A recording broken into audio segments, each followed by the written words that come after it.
Bonjour tout le monde, alors aujourd'hui on se retrouve pour un tutoriel qui fait suite à une seconde vidéo qui a été enregistrée sur la seconde chaîne. Donc, alors pour ceux qui ne sont pas au courant, on a créé une seconde chaîne qui s'appelle Wahoo. Je vous invite à aller la visiter. Euh, et donc là j'ai fait un tutoriel qui fait suite à cette vidéo justement sur la chaîne Wahoo. Alors, ça parle d'un photoshooting qu'on a réalisé en 3D. Enfin, non, c'est pas en 3D qu'on a réalisé, on a fait un photoshooting pour incruster de la 3D. Alors, si ça vous intéresse, toute l'autre partie qui n'est pas la partie tutoriel de cette vidéo, je vous invite à aller regarder la vidéo sur la chaîne Wahoo, tout simplement. Et donc dans cette vidéo-ci, c'est toute la partie post-production qui va être réalisée. Donc on va apprendre à incruster un objet 3D dans une image, dans une photo, dans un photo shooting plutôt, tout simplement. Alors, les logiciels qu'on va utiliser, ça va être principalement Cinema 4D et Photoshop. Du coup, je vous invite à aller vous abonner à la chaîne si ce n'est pas déjà fait. Et puis, c'est parti. On va se mettre sur l'ordinateur et ouvrir Cinema 4D. Allez! Ok, donc on a ouvert Cinema 4D et on va aller dans les paramètres de rendu. En sortie, on va aller régler la largeur et la hauteur. Donc on regarde la largeur et la hauteur de notre image. Donc la photo, la mienne en l'occurrence, elle va être de 5472 sur 3648. Alors je viens mettre ces valeurs ici. Donc 5472 sur, on a dit combien? 3648. 3648. Ok. Donc là, je viens régler ces paramètres. Ensuite, on ferme. On vient maintenant chercher une caméra. On rentre dans la caméra en cliquant dans cette icône. Je clique droit sur la caméra, propriété Cinema 4D, je viens chercher calibreur de caméra. On entre dans ces paramètres, image, je viens rentrer une image, donc on prend notre photo, je l'ouvre, ok. Là maintenant le but ça va être de recréer la perspective de la pièce.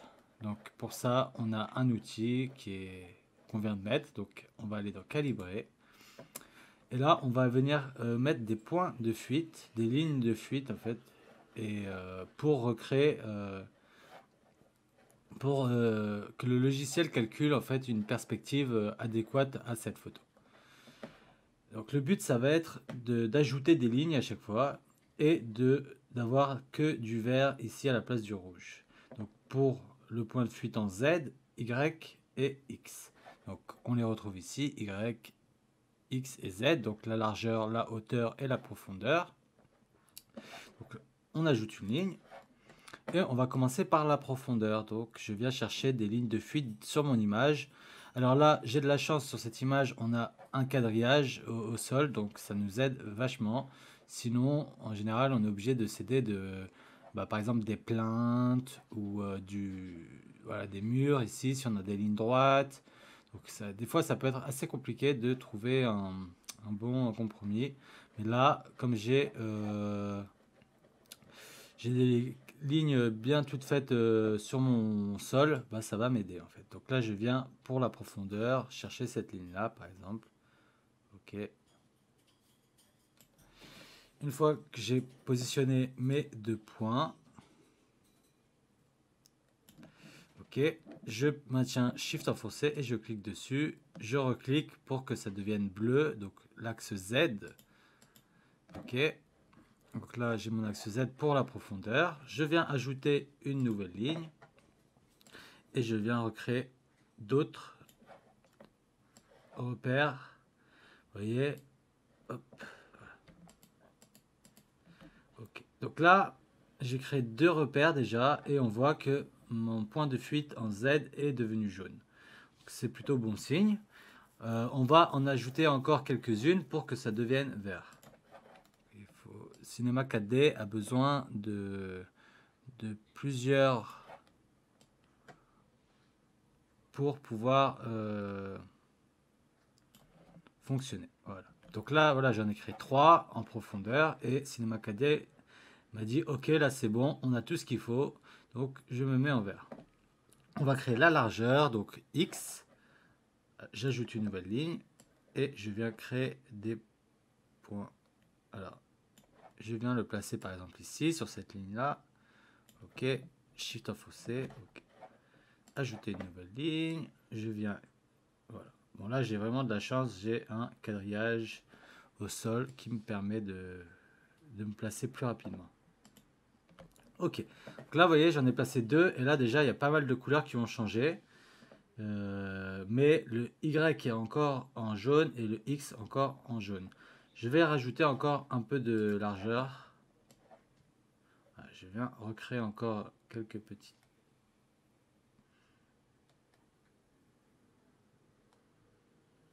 Ok. Et pourquoi pas ici. Ok. Donc là, vous voyez, tout est vert maintenant. Vous allez me dire, ok, mais on a fait juste la largeur et la profondeur. Ok, on n'a pas fait le Y et pourtant il est vert.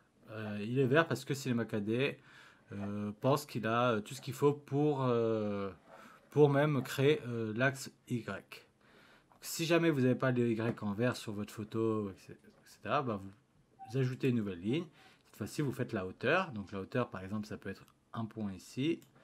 Et voilà, le point là-haut, comme ça. Il faut bien être aligné sur une ligne. Et vous faites Shift et vous mettez en vert. Voilà. Mais là, j'en ai pas besoin de celui-ci, puisque tout est déjà bon. Mais je vais le laisser quand même. Je vais quand même le laisser. Ok, une fois qu'on a fait ça, on vient ajouter un repère qui apparaît ici pour moi. Voilà, c'est un petit repère jaune. Ce repère, je le prends et je viens le placer là. En fait, ce repère, ça signifie quoi? Ça signifie que votre axe 0, donc l'axe X, Y, Z 0 sera à cet endroit où vous placez votre repère. Alors, moi, je vais le placer par exemple ici. OK. Et ensuite, je fais créer un objet de fond. Tac. Voilà. Ça me crée un arrière-plan. Là, vous voyez bien que maintenant, mon repère, voilà, si je crée un cube, ok, il se met bien là où j'ai mis mon repère à 0. Ok. Ensuite, une fois qu'on a fait ça, donc là, on a les bonnes perspectives. Ok. On est dans la caméra. Et donc, on va mettre une protection à la caméra pour éviter de changer, de bouger. Donc, je clique droit, propriété Cinema 4D, protection. Ok, notre caméra là, elle risque plus rien, c'est-à-dire que si je bouge, hop, on ne peut plus. Par contre, si je veux bouger, je vais être obligé de sortir de ma caméra en cliquant sur l'icône. Et là, je peux me balader à nouveau. Voilà. Vous voyez, je peux me balader à nouveau. Et donc, je réactive, je me remets dans ma caméra. Pouf, ok. On récupère notre perspective par rapport à notre image. Et la prochaine étape, ça va être de créer un sol, oui. Donc je viens prendre un plan, ok, affichage, ombrage de gros ligne, et je viens essayer de créer mon sol. Donc je place, voilà, admettons, voilà, je vais jusqu'au bout de mon sol ici, et pareil, là je l'agrandis. Alors je vais sur le côté pour continuer, ok. Voilà. Donc là, j'ai mon sol. Vous allez me dire, ok, Mais ton personnage là, il est en dessous le sol. Oui, ça, il est en dessous le sol. Ok, mais en fait, c'est juste, il faut s'imaginer que là, le sol est bien, vraiment bien placé. C'est-à-dire que si ensuite on supprime le sol ou on met un objet, il sera bien placé, il sera vraiment bien placé. Donc, c'est pas un problème. Ça, il faut, en fait, il va falloir essayer de s'imaginer un peu le personnage par-dessus, en fait, tout simplement. Regardez. Pour ça, pour s'aider un peu plus, on peut aller dans Base, cocher Rayon X, et voilà. Là, on s'aperçoit un peu plus de la chose. Donc là, le personnage est dessus, on va dire. Ok. Une fois qu'on a créé ce sol, ben on va le renommer hein, déjà. Hop, sol, voilà, tac, vite fait. Je viens créer mon objet, donc ça va être une pyramide. Ok. Ma pyramide, l'axe de la pyramide n'est pas au bon endroit. Regardez, si je passe en vue avant, voilà, on voit que l'axe de ma pyramide est au milieu de ma pyramide et que mon sol, par exemple, voilà, mon sol, lui, il est bien ici. Donc ma pyramide est en dessous mon sol. Elle passe à travers le sol. Nous, on aimerait que la pyramide soit vraiment à plat sur le sol. Donc pour ça, il va falloir qu'on change l'axe de la pyramide et le mettre vraiment en bas. Pour ça, on clique sur notre pyramide, on la convertit, tac, et je viens cocher ici euh, cette icône plus l'aimant ici. Je déplace ma hauteur, donc Y, et en même temps, Shift enfoncé, voilà, je fais des valeurs rondes pour aller jusqu'en bas. Une fois qu'on a placé ça comme ça, on désactive ici l'icône qu'on a activée, voilà les deux icônes. Je vais dans coordonnées de mes pyramides, on est à -100, voilà, en Y, on va remettre à 0. Tac, et là, voilà, notre pyramide s'est bien placée sur notre sol. Ok, on peut repasser en vue de perspective. Et là, on est tout bon. Donc là, si je bouge n'importe où je bouge, ma pyramide sera bien placée dans ma pièce. Voilà. Bon, là, on imagine par exemple qu'il est derrière la fille. Et là, voilà, sur le côté, là devant. On peut la placer où on veut. Moi, dans cette photo, j'ai envie de la placer entre ses deux jambes. Et de la grandir un petit peu. Donc je viens faire une mise à l'échelle complète en cliquant dans le vide. Ok. Par exemple là, ça me convient la taille. Et je viens la repositionner où je veux. Donc je vais la positionner par, admettons, voilà, bien au milieu. Alors non, plus par là, comme ça. Ok. Ok, pour moi là, elle est bien positionnée. Maintenant, on va aller chercher. On va créer deux petites textures vite fait pour le sol et la pyramide. Donc réflexion, je décoche. Je viens mettre du blanc pour mon sol.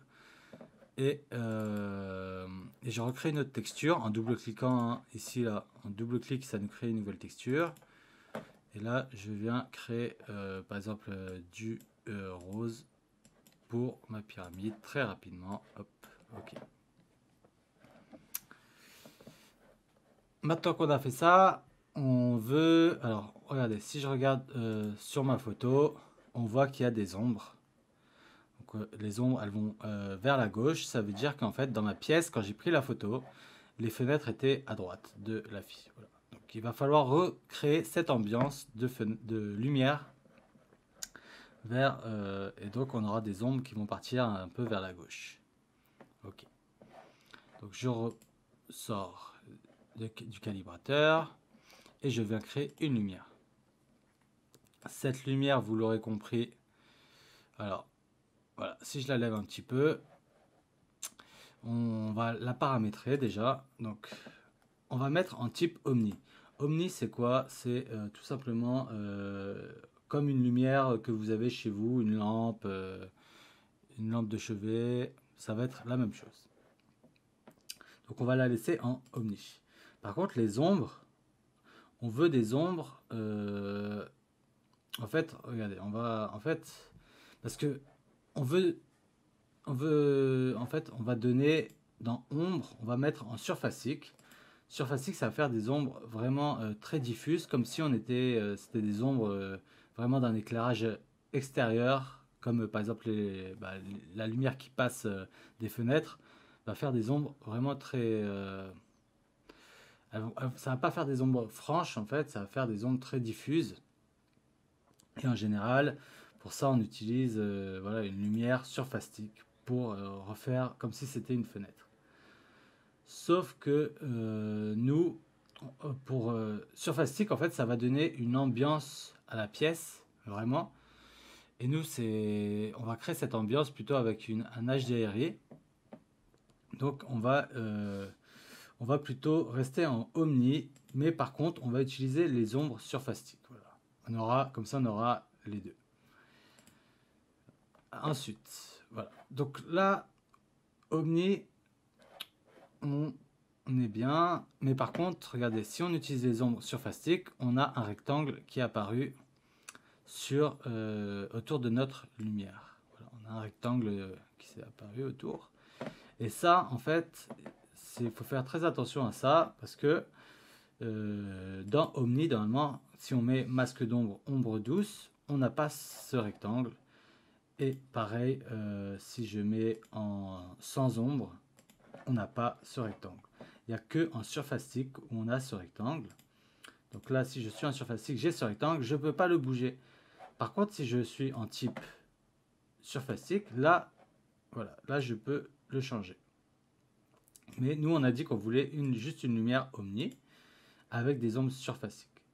On garde juste le carré comme ça, mais il va falloir quand même le positionner, c'est-à-dire il faut que le carré soit face à notre pyramide et non pas de côté.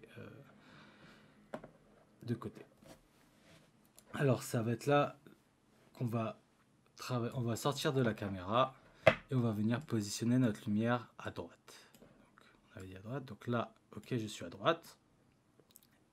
Ok, donc ma fenêtre se plaçait à peu près à ce niveau-là. Ok, on regarde. Ok. Alors, on rentre dans la caméra et on va voir ce qu'on a déjà. Voilà, ça nous donne ça. On a bien les ombres qui partent vers la gauche, mais on voit bien que là, il y a un problème. Vous voyez, les ombres là, c'est noir et tout d'un coup, il y a une coupure et ça devient c'est très franc et après, ça devient très diffus. Et là, on dirait que ça se pince. C'est tout simplement parce que, comme je vous ai expliqué, je n'ai pas placé mon rectangle. Alors, regardez, là, vous allez bien le voir, le rectangle, voilà, il est ici, le rectangle. Le rectangle, on ne l'a pas placé face à notre triangle. Voilà, il est pas face du tout. Il est vraiment... alors que nous, voilà, il va falloir le placer vraiment face au rectangle. Alors pour ça, on va faire une rotation. Voilà, on va essayer de le placer vraiment face à ce rectangle, à cette pyramide. On le place face, comme ça, ok. Donc là, on est déjà un peu plus en face et on va mettre comme ça. Là, si on regarde, voilà, il fait face à notre pyramide, le rectangle. Et là, ça va tout changer. Regardez, si j'active, si je rentre dans ma caméra, voilà. Déjà, on n'a plus ce fameux pincement. C'est un peu mieux déjà, vous voyez. Alors, bien sûr, on peut encore améliorer ça. Comment on va l'améliorer? On va peut-être voilà, la déplacer un peu plus bas. Peut-être. On va voir ce que ça nous donne.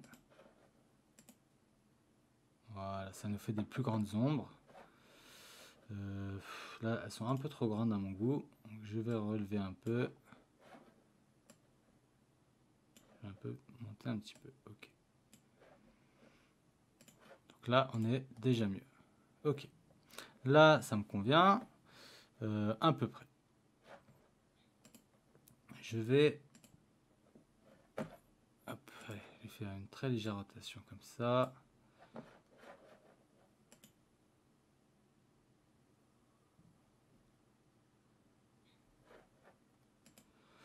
Ok, alors je rentre dans ma lumière et je vais aller dans ombre, densité, je vais mettre à 50.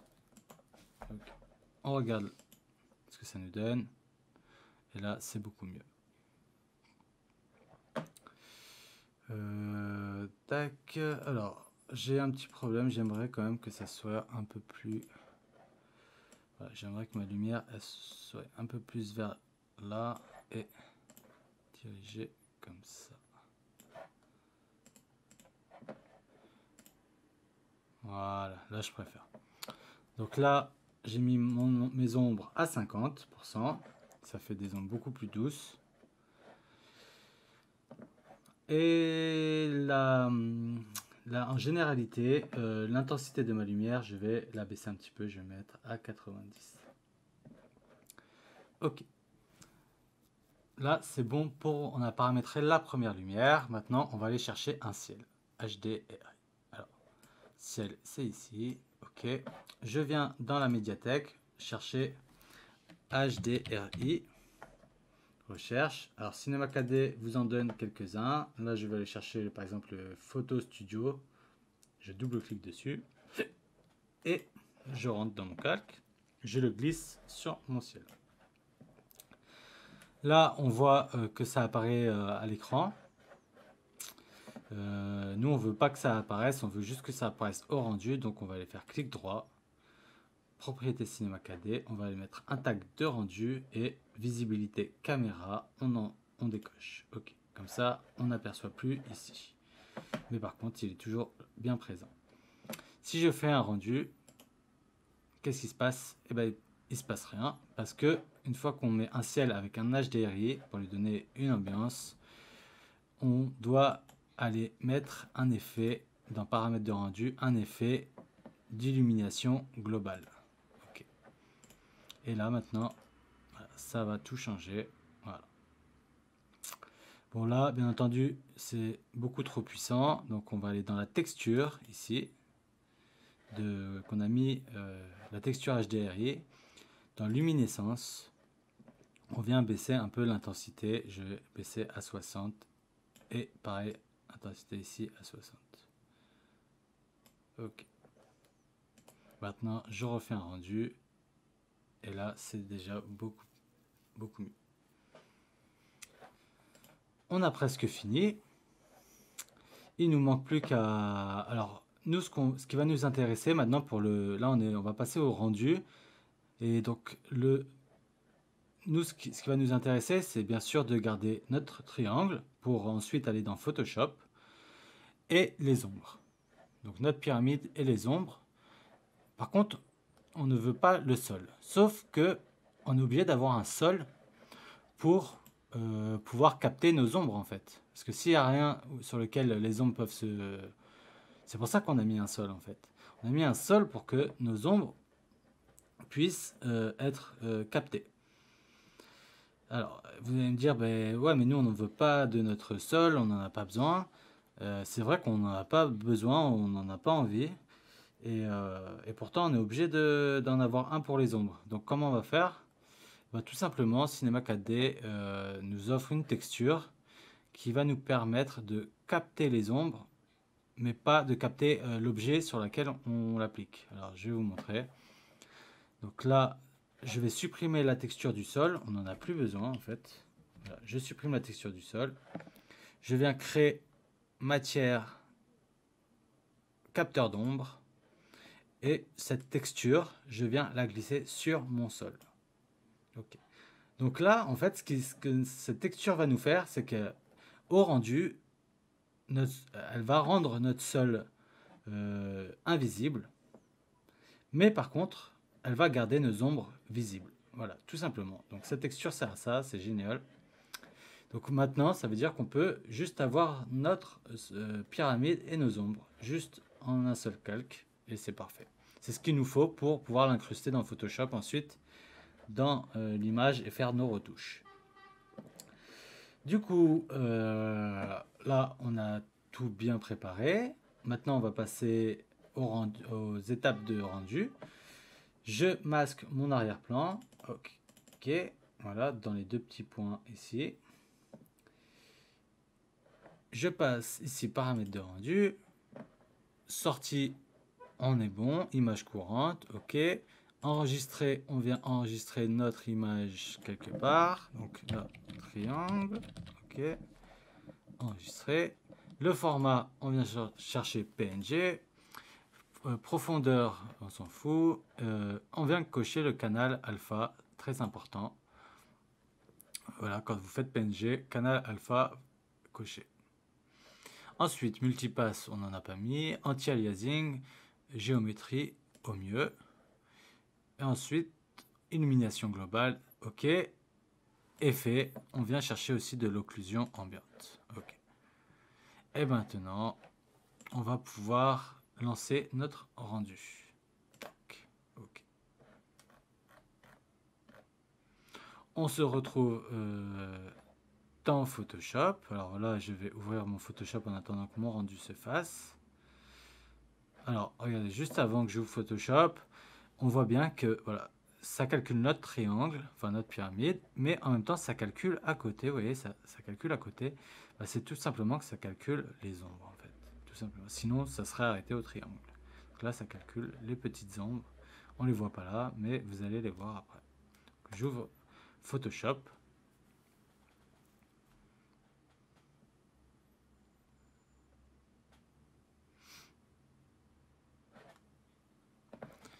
Ok. Je viens ouvrir ma photo. Ouvrir ma photo. Ok. Mon rendu est fini. Donc je viens faire fichier, importer et incorporer. Voilà. Vous voyez que là, il y a mon triangle avec mes ombres. Je viens l'importer. Tac. Et comme par magie, il se place exactement là où on l'a mis tout à l'heure. Ok. Importer. Tac. Ok. Donc là, on est tout bon. Maintenant, ce qu'on va vouloir faire, c'est donner un peu, changer un peu la texture. Moi, j'ai envie que ce triangle, par exemple, soit en noir et blanc, comme la photo. Donc, je viens chercher ici noir et blanc. Voilà, tac. Je viens maintenir Alt enfoncé et je me mets entre le calque du triangle et le calque de noir et blanc. Et je viens cliquer. Tac, voilà. Comme ça, là, ce calque noir et blanc affectera que mon triangle. On avait mis une couleur rose, donc on va venir ici changer dans le rose pour modifier un peu nos noirs et nos blancs. Donc là, ça me convient. Alors, voilà, comme ça. Là, je suis pas mal. Alors, peut-être un peu plus clair, je vais mettre... Voilà, là, comme ça, je suis mieux. Ensuite, je viens maintenant agir sur tous les calques.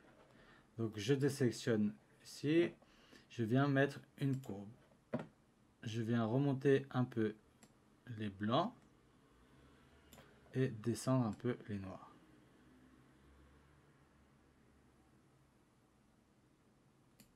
On regarde ce que ça nous donne avant, après. Voilà, c'est un peu mieux.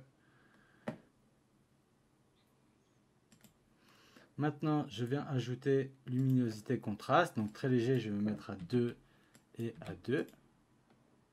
On regarde ce que ça nous donne avant et après. Voilà. Et je peux venir ajouter aussi un niveau. Je vais remonter un petit peu, très légèrement. Hein. Il faut que ça reste très léger. Ok. On regarde avant et après. Voilà. Ok. Une fois qu'on a fait ça, notre pyramide, on va aller cliquer sur notre pyramide. Et je vais lui ajouter un petit peu de flou. Donc filtre, flou gaussien. Et je viens mettre à 3, puisque vous voyez que l'image est vraiment un petit peu floue quand même. Hein. On pourrait mettre à 3, même à 4, ça irait. Après, pas plus. Donc, moi, on peut faire un aperçu avant, après. Donc là, pour moi, 3, c'est pas mal. Je fais OK. Bon, sur ce triangle, on va également lui ajouter du bruit. Parce que il y a du bruit monochrome. Donc, quand j'ai pris des photos en noir et blanc, c'était avec un filtre monochrome sur l'appareil photo. Donc, ça génère un bruit. et on va aller recréer ce bruit, ajouter du bruit ici. On va cocher, on va mettre un 1 c'est très bien, ça suffit. Gaussien et monochromatique ici on coche. Voilà. Et je fais OK. Voilà. Maintenant, voilà, notre triangle va beaucoup mieux s'incruster dans notre image en fait. On verra moins que c'est un objet irréel en fait, que c'est un objet 3D. Donc là, c'est pas mal. Bah là, voilà, on a à peu près tout fait. Là, c'est un petit, une petite incruste Photoshop. Donc voilà, ça donne ça au final. On arrive, le tutoriel touche à sa fin. Donc j'espère que ce tutoriel vous aura plu. Alors si vous voulez voir les 9 photos avec des géométries différentes, donc le résultat qu'on a fait par rapport aux deux vidéos, donc la vidéo qui est sur la chaîne Wahoo et cette vidéo-ci. Donc on a fait 9 photos avec 9 incrustations que vous pouvez retrouver sur Instagram, donc le Instagram de la chaîne Wahoo qui s'affiche à l'écran actuellement. Voilà, vous pouvez retrouver les 9 photos. Et donc je vous invite également à aller vous abonner aux deux chaînes, ou seulement à une, comme vous voulez. Je vous invite alors aussi à mettre un pouce bleu. Et si vous avez des questions, je vous invite aussi à mettre dans les commentaires. C'est vraiment là où on va pouvoir le mieux dialoguer selon moi par rapport à la chaîne, aux chaînes. Donc pour l'instant, comme on n'a pas énormément de commentaires, on peut encore s'en sortir dans les commentaires. Donc on les lit et on essaiera d'y répondre le mieux qu'on peut. Voilà. Donc je vous dis à bientôt pour un prochain tutoriel. Bye.